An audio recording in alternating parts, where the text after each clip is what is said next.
Hi and welcome to BLAU Parts. This is a product overview on our 2-liter TDI oil change kit.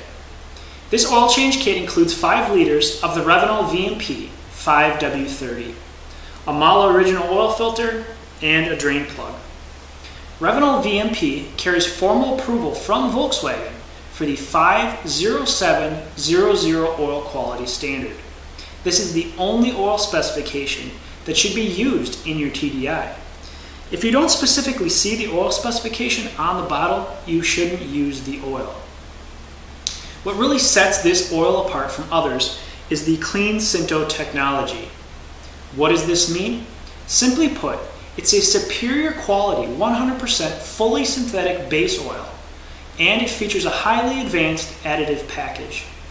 When compared to other synthetics on the market, you'll notice a much quieter running engine, reduced deposit and sludge buildup, and an improvement in fuel mileage. Many of our customers have reported an improvement in fuel mileage of anywhere between 4 and 8% when using this oil in their 2-liter TDI. And that's just a few of the many features of the Revenol VMP.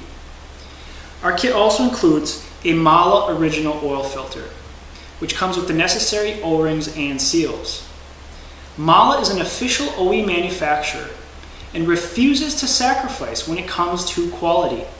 This filter uses the identical materials, capacity, flow rates, and construction as an original filter. We also include the drain plug in our oil change kit, which is the identical design as the original with the built-in sealing washer. So that's an overview on our 2-liter TDI oil change kit. If you have any questions on our BLAU oil change kits, feel free to give us a call or visit our website at blauparts.com. Thanks for watching.